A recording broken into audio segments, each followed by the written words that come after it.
안녕하세요. 하루 필수 말씀 충전 하필 큐티 조종환입니다. 오늘 함께 나눌 하나님 말씀은 잠언 31장 1절에서 9절 말씀입니다. 르무엘 왕의 잠언, 곧 그의 어머니가 그에게 교훈한 말씀이다 라고 이야기를 하고 있습니다. 이제 르무엘이라고 하는 인물이 누구인지, 또 우리가 잠언이라고 이야기하지만 우리가 30장에서의 잠언처럼 우리가 마사라고 하는 이름을 가진 그 누군가로 이야기할 수도 있어요. 그래서 해석에 좀 어려움들이 있지만 우리가 그냥 이 르무엘 왕의 잠언으로 그냥 이해하고 넘어가는 것이 어떤 오해를 피할 수 있을 것 같습니다. 그의 어머니가 그에게 교훈한 말씀이다 라고 이야기하고 있어요. 가르침은 단지 아버지만 하는 건 아니에요. 어머니도 동일하게 이 아버지와 마찬가지로 이 가르침을 함께 할 수 있습니다. 친밀한 어머니의 이 가르침을 한번 들어보도록 하겠습니다. 내 아들아, 내가 무엇을 말할까? 태에서 나온 아들아, 내가 무엇을 말할까? 서원을 하고 얻은 아들아, 내가 무엇을 말할까? 라고 이야기를 하고 있어요. 그래서 무엇을 말할까? 무엇을 말할까? 무엇을 말할까? 이 세 가지를 지금 세 번을 반복하면서 이야기를 하고 있고, 내 아들, 내 태에서 나온 아들, 서원을 하고 낳은 아들, 이렇게 하면서 이제 세 번을 반복적으로 이야기하고 있는 것을 우리가 보게 됩니다. 이야기하고 있는 것은 이런 거예요. 우리가 세 가지를 여기에서 찾아볼 수 있을 텐데, 하나는 여자고, 하나는 권력이고, 또 한 가지는 술이 될 겁니다. 여자에게 너무 힘을 쓰지 마라. 여자는 임금도 망하게 할 수 있으니 여자에게 너의 길을, 통치의 길을 맡기지 말라 라고 하면서 이제 여자에 대한 이야기를 하고 있고요. 임금에게 적합하지 않은 일이 있는데 포도주를 마시는 일이에요. 그래서 이제 술에 대한 이야기를 하고 있죠. 임금에게 적합한 일이 아니다. 독주를 좋아하는 것은 통치자들에게 적합한 일이 아니다 라고 이야기하면서 포도주에서 독주로 이제 약한 술에서 더 강한 술로 이제 이야기하고 있는 것을 보게 되죠. 술을 마시면 법을 잊어버리고 억눌린 사람에게 판결을 불리하게 내릴까 두렵다라고 이야기를 하면서 이 판결, 이 권력에 대한 이야기, 이것들을 잘못 사용하여서 어그러진, 억눌린 사람에게, 힘겨운 사람들에게 잘못된 판결을 내리지 말라라고 하는 이야기를 우리가 보게 됩니다. 이렇게 이제 세 가지의 이야기들을 우리가 보게 되는데요. 이 여자에게 힘을 쓰지 말라라고 하는 이야기는 이제 잠언 전체의 내용에서도 굉장히 핵심적이죠. 누구와 결혼할 것인가에 연결된 그런 이야기입니다. 그래서 참된 지혜 여인과 결혼하고, 그리고 그런 지혜 여인과 젊은 시절에 결혼한 그 아내를 즐거워하고 기뻐하라고 하는 그 이야기와 함께 연결을 시켜서 생각을 해보면, 이 여자를 얻기 위해서 무리한 힘을 쏟아서, 그러니까 후궁들을 많이 늘리고 그것들을 통하여서 정치적인 이득을 얻으려고 하고 하는 그런 모든 행동들에 대해서 경고를 하고 있습니다. 그리고 이 경고는 결과적으로 솔로몬에게도 굉장히 필요한 경고였던 것으로 우리가 보게 되죠. 왜냐하면 이 솔로몬 왕이 이제 많은 궁녀들과 아내들을 얻음으로써 얻은 결과물이 결국에는 우상숭배였어요. 그러니까 이 임금이 망하게 할 수 있는 것, 이 길을 맡김으로 인하여서, 너의 길을 맡김으로 인하여서 참된 하나님 경외의 삶을 벗어나게 만드는 이런 우상숭배가 따라오게 된다는 것을 솔로몬도 인지하고 알았어야 합니다. 이런 예시들을 우리가 볼 수 있게 되는 거예요. 그러니까 권력과 힘을 유지하기 위해서는 물론 많은 여자들을 거느리는 것이 당시의 왕들에게는 일반적이고 당연한 어떤 힘의 논리였지만, 이 르무엘 왕의 어머니가 지금 제시하고 있는 것은 이 여자에게 힘을 쏟지 말라고 지금 경고하고 있는 거예요. 두 번째는 이제 독주에 대한, 술에 대한 이야기인데, 이 술과 지금 판결이 연결되어져 있는 것도 한번 주목해서 생각을 해보셨으면 좋겠어요. 적합하지 않은 이유는 이 포도주를 마시고 독주를 마심으로써 이 법을 잊어버리게 되고 하나님의 창조 질서를 잊어버리게 되고 억눌린 사람에게 판결을 불리하게 함으로써 하나님께서 그 가난하고 힘겨운 자들에 대한 관심이 엄청나시다는 사실을 잊어버린 채로 이 불리한 판결을 내림으로써 자기가 얻게 되는 이득을 취하게 되고, 그럼으로써 하나님께서 심판하시는 비참한 인생의 결과를 얻지 말라고 하는 이야기입니다. 그럼으로써 이제 추가적인 잠언들을 이렇게 제시하고 있는데, 독한 술은 죽을 사람에게 주고 포도주는 마음이 아픈 사람에게 주어라. 그가, 그러니까 이 죽을 사람과 마음이 아픈 사람이 그것을 마시고 가난을 잊고 고통을 기억하지 않을 것이다 라고 그렇게 이야기를 하면서, 이 독한 술과 포도주를 마셔야 하는 사람이 굉장히 힘들고 어려운 사람이라는 것을 이제 알게 되죠. 그런 사람들이 마시는 것이 독한 술과 포도주예요. 그러니까 이 왕에게 이것을 마시지 말라고 하는 것은, 왕 당신은 지금 죽을 사람이나 마음이 아픈 사람이 아니라는 거죠. 그리고 이 왕이 이 독한 술과 포도주를 마셨을 때에 그 왕은 죽을 사람, 마음이 아픈 사람, 통치가 불가능한 사람이라는 것을 반어법적으로 이제 제시하고 있는 겁니다. 그래서 왕이 가난하지 않고 왕이 고통스럽지 않아야 백성들을 잘 다스릴 수 있는 것처럼, 왕이면 왕답게 술을 절제하고 마시지 말고, 이 판결을 불리하게 하지 말고, 가난한 자들에 대한 관심과 그들에 대한 어려움들을 해결해주는 그런 일들을 하는 것이 왕의 책무라고 하는 것을 아주 강력하게 이 반어법적으로 지금 보여주고 있는 것을 우리가 보게 됩니다.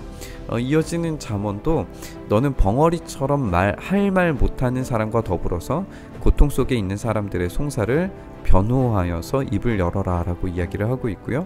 공의로운 재판을 하고 입을 열어서 억눌린 사람과 궁핍한 사람들의 판결을 바로해라 라고 지금 이야기를 하고 있어요. 이렇게 이 판결에 대한 이야기, 힘, 권력에 대한 이야기를 하고 있습니다.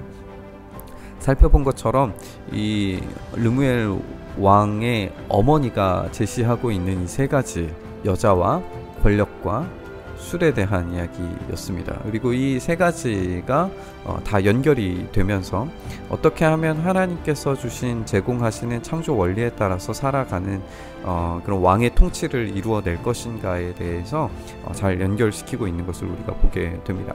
한 가지 더 생각을 해볼 것은, 그래서 이 술을 마시는 것이 자기의 가난과 아픔과 고통을 잊게 만드는 어떤 도구로서 사용이 되고 있는 것을 우리가 보게 되는데, 이런 술 취함에 대비하여서 왕이 해야 하는 일은 이런 도구들이 대신 되어주는 거예요. 가난을 잊게, 그들의 고통을 잊도록, 그 억눌린 사람의 궁핍한 사람들의 판결을 제대로 해줌으로써 이 사람들의 고통을 더 이상 기억하지 못하도록 왕이 마치 술과 독주의 역할들을 대신하도록 해주는 그런 역할들을 해야 되는 것으로 우리가 보게 됩니다. 여기에서 상당한 인사이트를 우리가 얻을 수 있을 것 같은데요. 우리가 에베소서에서 읽는 것처럼 술 취하지 말라. 이는 방탕한 것이니 오직 성령의 충만함을 받으라 라고 그렇게 이야기를 하고 있어요. 우리가 이 말씀을 좀 생각을 해본다면, 이 술 취함이 당시에는 이제 우상 숭배와 연결이 되어져 있고, 우상 숭배는 결국에 이 가난을 해결하기 위한, 자기 고통을 해결하기 위한 그런 용도로 우상 숭배하는 거잖아요. 목적 자체가 그런 거잖아요. 이것과 이제 술이 연결되어져 있는 것을 우리가 생각을 해보게 되는데, 이 술을 의지하지 않았을 때에 우리에게 제공하시는, 우리가 벙어리처럼 말을 하지 못하고 고통 속에서 우리가 몸부림치고 있고 입을 열어서 억눌리고 궁핍한 사람의 존재가 바로 우리라면, 우리를 위하여서 변호하시는, 입을 여시는 성령님이 계시다는 거예요. 우리가 술을 의지하면은 계속해서 이 술에 빠져서 비참한 인생의 끝을 달리게 될 것이지만, 성령님께서 우리 가운데 임재하셔서 우리를 위하여서 대신 기도하시는, 변호하시는, 보혜사라고 하는 것도 이런 변호의 이야기, 우리를 상담하시는 카운슬링에 대한 이야기이니까 이런 변호하시고 우리의 삶을 제대로 판결하시는 분이 성령님이시라면 우리가 더 이상 이 독주를 의존할 필요 없이 참되신 우리의 예수 그리스도 왕이신 분의 영을 우리가 소유했을 때에 이 성령님께서 우리의 고통을 사라지게 만드시는, 술을 대체할 수 있는 분명하고 충분한 역사들을 우리에게 일으켜 주시리라고 하는 것을 우리가 알게 됩니다.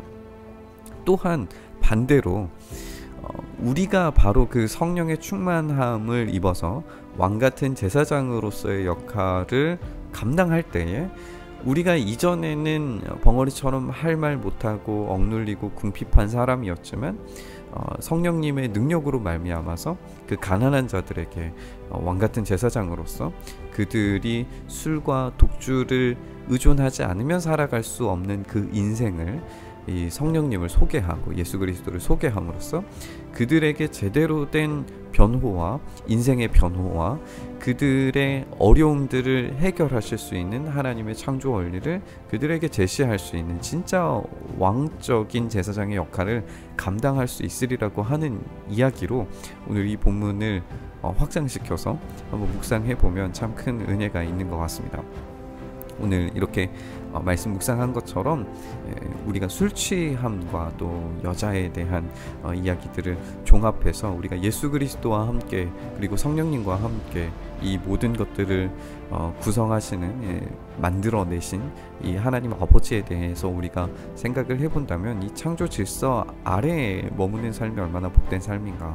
그리고 여기에서 이제 여자에게 힘을 쓰지 말라라고 했는데 결국에는 우리가 결혼해야 되는 참된 지혜 여인 예수 그리스도의 그 지혜를 우리가 소유한 인생을 살아야 되고 그것에서 벗어난 인생을 살지 말아야겠다라고 하는 그런 결단을 우리가 가진 후에 이 술과 독주로 우리의 아픔과 우리의 가난과 우리의 어려움을 잊어버리려고 하는 세속적인 모든 노력들, 우리가 차마 또 우리가 미처 발견하지 못한 그런 우상 숭배의 모습들을 다 버리고 우리의 참된 어려움과 우리의 고통을 해결하시는, 우리를 변호하시며 우리에게 참된 판결을 내리시는 성령님의 임재 아래에서 우리가 거하며 살아갈 때에 우리가 진짜 우리의 삶의 창조 원리에 따라서 살아가는 그 삶이 가능하게 되고 오히려 우리의 어려움들을 남들에게 베풀 수 있는 삶으로 변화되게 되고 그런 변화된 삶을 통하여서 하나님께서 부어주시는 우리의 예상과 상상에 벗어나는 예기치 못한 하나님의 부어주시는 은혜를 우리가 누릴 수 있다는 사실을 이 본문을 통해서 함께 생각해 보셨으면 좋겠습니다.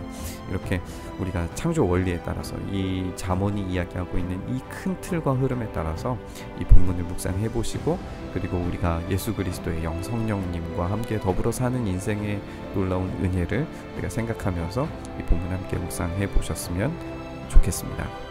주님, 우리가 그렇게 참되고 복된 삶을 살아가게 하시고 우리가 술 취함이 아니라 이 세상의 방법으로 우리의 고통과 아픔을 잊어버리려고 노력하는 것이 아니라 오로지 성령의 충만함으로 하나님께서 우리에게 제시하신 삶의 창조 원리를 따라 왕같은 제사장으로서의 삶을, 나눔의 삶을, 베품의 삶을 온전히 살아갈 수 있도록 은혜 더하여 주시옵소서. 그렇게 우리의 삶 이끄시고 붙드시길 소망하며 우리 주님 예수 그리스도의 이름으로 기도드리옵나이다. 아멘.